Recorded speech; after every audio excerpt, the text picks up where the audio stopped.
Hey y'all, I am coming back real quick with a word. It's gonna be real quick because I'm finna go and have a meeting with my son's teacher.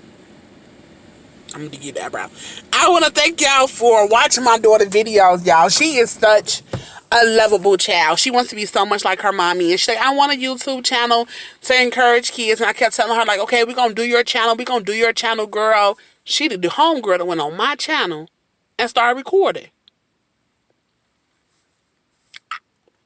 Eyes here, as she said.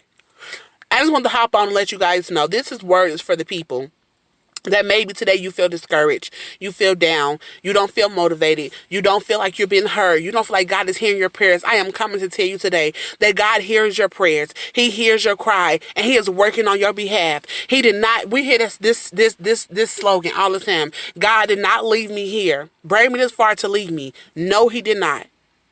He will never take you somewhere where He have not already have the resources lined up. I was reading Luke today. Well, Holy Spirit led me to read Luke. And He's been teaching me and wanting me to be established in my identity. And as I was reading Luke, I found it so profound that I have heard the story of, Elizabeth getting pregnant. She was burdened, and then she went and got pregnant. I heard the story. I have heard it plenty of times.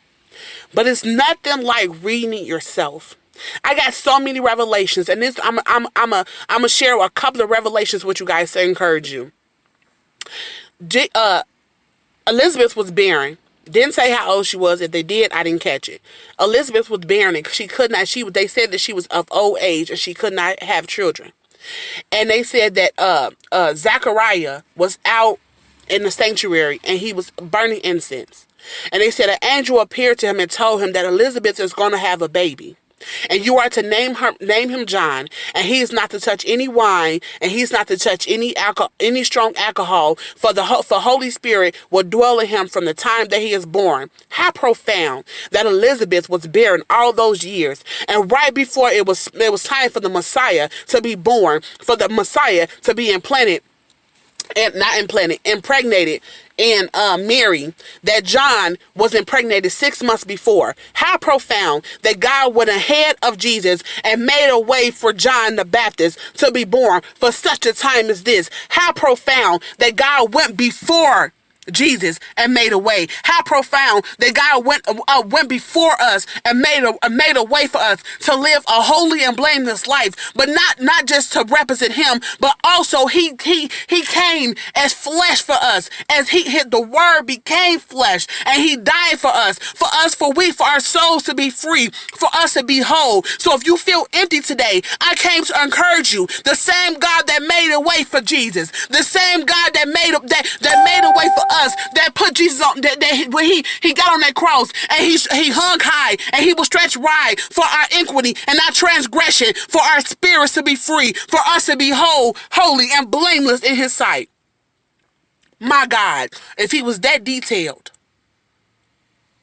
He kept her barren till she was old age to give birth to John, the one who paved the way for Jesus Christ. And then He went to Mary, and He impregnated Mary with a baby, with the Messiah, and He came as flesh. The Word became flesh, and He lived for us, and He died a horrible death for us. That same God that made a way, that was so detailed with this, it's the same God that have went before you and have lined up the people, the resources, the referrals. He just needs you to have faith to believe that it will manifest. I love you guys. Stay encouraged, stay empowered, stay motivated, and I'll be back.